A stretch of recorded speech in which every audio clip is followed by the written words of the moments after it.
What if the English Football Association decided at some point that only one club was allowed in every single city in England? It's a question we pose, and it's a question that's going to annoy that guy on Twitter who said that derbies only count if they are between two teams in the same city, because that no longer exists. But we've already covered the first 3 years of this particular experiment. We're now 5 years in and seeing how, removing all of the London clubs, slight addendum on that one, I have now simulated all the way up to the point, barring the last couple of years, just got a couple of more years to go, and I've only just noticed I may have forgotten Leyton Orient. I don't know if that's a damning indictment of Leyton Orient, that they're forgettable enough that I forgot to actually delete them. So, in a weird way, you're welcome and sorry at the same time. But nonetheless, this is the state of play in the Premier League as of 5 complete seasons. Manchester, Liverpool, London rotated through the big three in the first 3 years. Manchester were back-to-back. We'll see how that one pans out in particular. But here in year 5, it is London, then Newcastle. The trifecta has been broken. Liverpool down in 7th, but with Champions League football implies a Europa League win. Sheffield up in 8th, Southampton in 6th, Birmingham 5th, Leicester back and 4th. And a Conference League winner to boot. Fabulous. Really? Great work from them, all things considered. West Brom, Norwich, and Hull relegated again. Norwich in a world where they basically inherited one of, I think, like 7 or 8 empty spaces by removing some teams from the Premier League. Still can't stay in the Premier League. Norwich, what are you doing? Come on. Even Sunderland can do it. Ipswich have done it. That's particularly galling for Norwich fans. We'll quickly just check the previous years, see if there's anything. Bolton, actually, of course, made it to the Premier League again. Nice to see them back, albeit very briefly and almost record-breakingly badly. But Stoke and Burnley back down again. Admittedly, for Norwich fans, Burnley can't even do it either. And they're in the Premier League now, for now. But yes, Leicester got the Conference League win off the back of being 7th, with Southampton behind having Europa League football. Bournemouth were 5th, by the way. Champions League football for Bournemouth in 4 years in this experiment is incredible. They're not the ones I thought would inherit that spot. Newcastle up there, as you'd expect. But Birmingham not even making European football that year is a surprise, considering they are effectively one of the new big 5, as I was expecting it to be. But no takeovers as of yet for Bournemouth, so that is just entirely on merit, somehow. 101 points for that Manchester team. All of London's ability went into one team, and they still can't stop Manchester from getting a 100-point season. I mean, they have done previously, but service has resumed. Why is Gvardiol their highest paid player? I mean, the mentals are off the chart, but slightly weird not to see Haaland their highest paid player. Of course, 5 years in, not really worth looking at the squad too much these days because it will have sorted itself out now. And I don't think there's been much change since last time we looked at it, actually. Lucas Hernandez has joined. Of course, they don't need to make many acquisitions, just largely sales of getting rid of probably 50% of what I gave them. Out of the interlopers, Reece James, Caicedo, Romero remain integral parts of this London squad, and the rest pretty much bit part players. Kieran Tierney has returned and become first-choice left-back as well. Zinchenko was being used there. Tierney out on loan in real life this particular season. Whether that's an injury to Zinchenko in that season there, I do not know. Doesn't look like to be a major injury for Zinchenko. So for whatever reason, they're the same age. It's not like Zinchenko's aged out. Whatever reason, Tierney's taken over this particular year. We'll roll down the leagues. MK Dons have been promoted, which won't please some people. But MK Dons have been promoted over Coventry, Burnley and Bolton. Portsmouth in 9th. Better from them. Stockport are already in the Championship as well, which is incredible. Tranmere in 14th is probably like the highest, not actually... Oh, Oxford, of course, in 11th. And Portsmouth in 9th. But I'd expect that from Portsmouth of Oxford, sort of inheriting the Championship. Tranmere up in 14th is still a bit of a surprise, ahead of actual Championship teams. Stockport and Cambridge surviving in the Championship. Huddersfield, Barnsley and Walsall going back down again. And I can already see on the past winners side, a yo-yo is happening with my old local, Lincoln. Blackpool in 2nd, Wrexham promoted from 6th. They didn't survive the Championship, they went back down again. And York up in 10th, that's not bad from them, realistically. Gillingham, Barrow, Northampton. Northampton, even in this world, can't stay in the League One, which is depressing for them. Altrincham relegated again. But yeah, Lincoln appear to be having a time is the answer. Relegated, promoted, relegated, promoted. Excellent. And meanwhile in League 2, Stevenage, Rochdale, Fylde and Woking, with South Shield and Gateshead going back down again. Macclesfield making their way out of the Vanarama with Maidstone. Darlington, Eastbourne Borough, Chelmsford and Horsham down. Kings Lynn and Nuneaton up. Marsh, Stamford, Evesham and Barwell down. Also, by the way, don't be surprised if you do see a duplicate team get promoted to the 6th tier. A long and exhaustive effort to remove everybody from beneath tier 6. That is a combination team, particularly all the London ones. So don't be surprised to see someone pop into that bottom tier. It's just hoping that they don't progress much further than that, really. Dover and Avonlea promoted. Avonlea just outside of the London threshold, by the way, if I remember rightly. Same with Dartford, as we mentioned last time round. And the pattern was broken. PSG did not finish runners-up in 26-27. Manchester did, behind Real Madrid. And it's the Liverpool-Milan final of the most recent year. History repeats. No English winners since year one with Liverpool of the Europa League. And we did see that Leicester had won the most recent Conference League, but Brighton got the one before that, ahead of Leverkusen, who I presume are not managed by Alonso anymore, who was sacked at the end of 2024 season. I dare say that won't be happening in real life. He's also unemployed, having also failed at Lorient, apparently. I do suspect Xabi Alonso is in for an upgrade, probably actually even in the January update. Before we dip on any further, Sean Dyche is England manager, as he does tend to in this FM24. And France won the most recent World Cup in 2026. Didn't cover this in the last video. Actually, I don't think it had actually been played at the point at which I hop back in again. But no, your eyes did not deceive you. Senegal were second there, having beaten Uruguay in the knockout 7-4, Morocco, South Korea, Netherlands.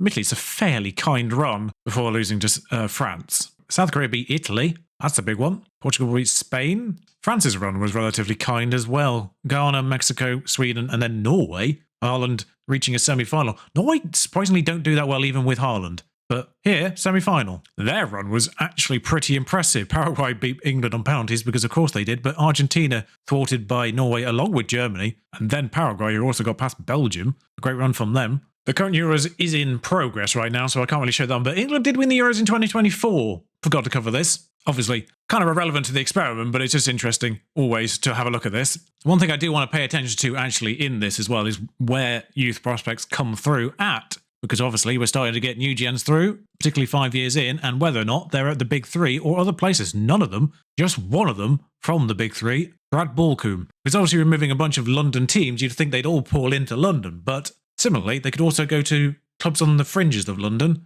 or ones that aren't too far away, maybe like Reading, for instance. Curious one at the top here, Banbury United actually contracted to them, a Birmingham new gen. The under-19s have a little bit more in the form of the merged teams. Still at Liverpool, actually. Under-20s still have the fringes of existing players, so we won't go any higher than this at this point. But again, still a nice spread at this height. Some of these are on loan, of course. Chap at the bottom here, on loan from Hull. Liam Lockwood on loan from Luton. So even the ones that are out on loan aren't from the big teams. And of course, you'd like to think removing 3 of the big 6 effectively would make the winners of the FA Cup a little bit more variable. No. Although in fairness, all the finals so far have been one of the big 3, except for one, where it was Manchester versus London. All the others at least had someone who wasn't of those 3. Carabao Cup, marginally better in the sense there's one Brighton versus Birmingham final, but again, all of the others had one of the big 3, one had both. But a little bit more variability. Now this is, of course, the Cups is the bit that actually probably makes things more interesting, because if you can get more non-Manchester, London, Liverpool winners,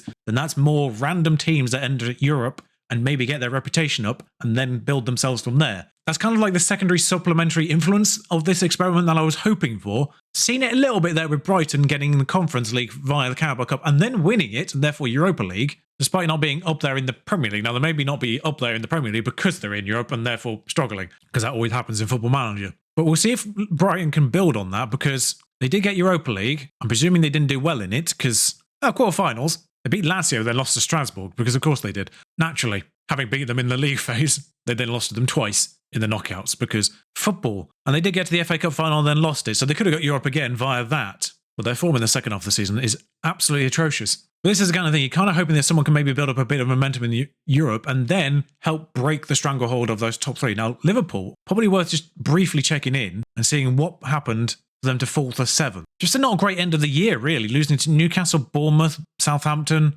London, Wolves, Sheffield. Yeah, but just a bunch of losses in the run-in with a good Champions League run to the Champions League final, then winning it. Might have been what cost them league form. I think they take winning the Champions League as a compensation more than happily. Jurgen Klopp still manager in this world. Sorry, Liverpool fans. Arteta's still in charge of London, by the way, and Pep's still in charge of Manchester. Always worth checking in on them. Brendan Rodgers is in charge of Birmingham, and Eddie Howe still in charge of Newcastle. You'd expect Eddie Howe to stay at Newcastle. Newcastle have an issue where their expectations of the game are set way higher than the actual league expectations of the actual board in real life, which is such a weird thing. Like, the board demands 4th in the game, even though the board in real life have publicly said just getting back into Europe would be more than enough. So, 7th. And yet, Newcastle often finish 7th in game and Eddie Howe gets sacked in year 1. It's a bit dumb. But because of this, of course, they're typically finishing top 4 regardless, and he's kept his job. Now here in 2033, where I can see immediately MK Dons were in the Premier League again, so they got promoted 5 years ago and they were here this particular season, matching the worst ever record.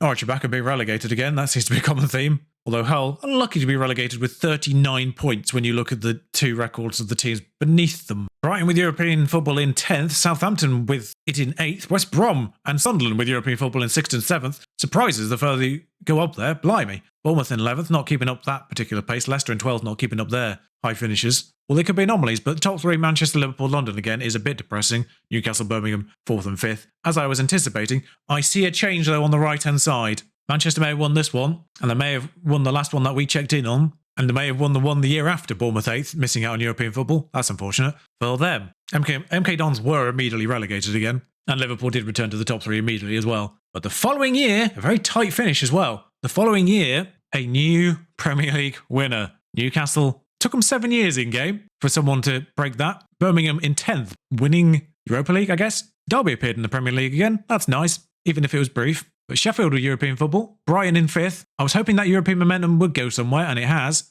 Returns to form the following year, although Sunderland have Champions League football there, and Bournemouth have Europe. There's no Conference League. There are 6 teams in the Champions League and 2 in the Europa League. Lincoln City in the Premier League, having yo-yoed between Championship and League One. That's something we're going to have to look at. Norwich and Burnley relegated again. Stoke and Coventry and Ipswich down that year. Sunderland's momentum gone. Luton Town with Europa League. A very minimal year. Must have not done well in Europe because there's no 8th team coefficient-wise. And then the following year, there's 9 teams in Europe. So it's the usual suspects in the top 5, but obviously Lincoln didn't come straight back up again. But Norwich is the most yo-yo club possible right now. Still top of the competition reputation, though, the Premier League. But Lincoln have been promoted again. There's the interesting point. 2027, Tycoon Takeover. They had Hidater Vest at some point. Max Bird, still there. And Skål Santon, a new gen, recently appointed as vice-captain. The fact that Lincoln City have got a player from Milan is very amusing. So Lincoln City will be Premier League once again as of next year. Stockport were 5th. The rise of Stockport is actually quite impressive here. Portsmouth hanging around in 12th. They are Pompey fans.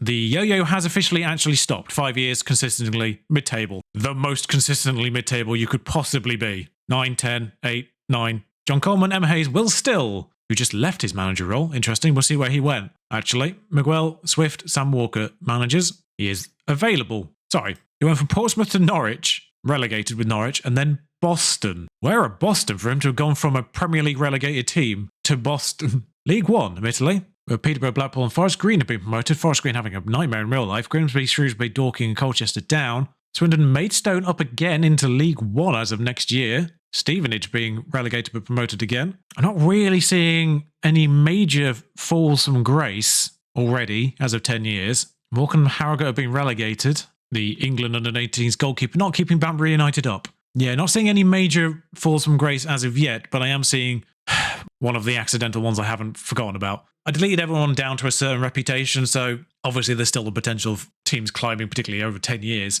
in the background. So Swindon Supermarine here. Yeah, that's unfortunate. They have come up from Tier 8. Oh, no, actually, no, they would have been in Tier 7 at the start of all of this. It would take literal days to delete them all. Hopefully they don't go much further than that. Worth noting, though, Macclesfield actually up to League One. Quite the rise, in fact, for Macclesfield. Promoted from Vanarama National League North in 26-27. Promoted from Vanarama National League in 27-28. Promoted from League 2 in 28-29. Even making the way to the Championship as of playoffs in League 1 2030-2031, and then relegated the previous year in game, and then stabilised in League 1 this particular season. So Macclesfield all the way to the Championship as of 9 years is an incredible rise. And I would say Macclesfield and Boston. I think Boston did go up a league just by virtue of the vacancies, but Macclesfield were put into Tier 6 to begin with, and are up to Tier 2 as of the previous one, but then relegated again. Altrincham, I think, similarly, benefited initially by being in League 2, yes. So it's not quite as impressive from them. Stockport may have been put into League 1, if I'm not mistaken.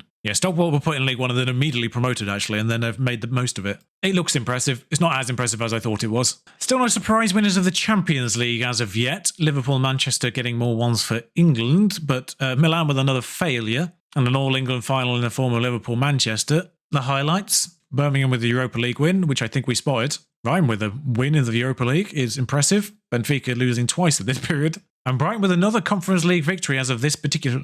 Ryan Vallecano is the runner... Sorry, Red Star, as it is, but Crvena Zvezda, runner-up to Villarreal. Sheffield with a run-up as well to Dortmund. That's a rough final for them. And ironically, the two finals to be played on British soil did not finish a British team. Sorry, Utrecht versus Zurich was the final, 28-29. I'll be honest, that hasn't helped explain anything. Sevilla being knocked out by Zurich and then Udinese, but were there just generally like no massive sides in this that had fallen to it or, to accidentally landed in it? No, looking at the knockouts, I think Freiburg, Strasbourg, Sheffield, and Sevilla were probably the best 4 teams in that to begin with, and they all fell largely to each other in some cases, and Utrecht knocked 2 of them out. Of course, yeah, I keep forgetting it's a league stage. I could just look at this and see who was in it in the first place. A lot easier than you used to be able to. Yeah, so as mentioned there, those 5 plus Strasbourg, probably the highest quality teams in that, and 2 teams that weren't even in the top 8 in the final in the end. It's just a very, no offence, poor quality Conference League. Just in case you're wondering,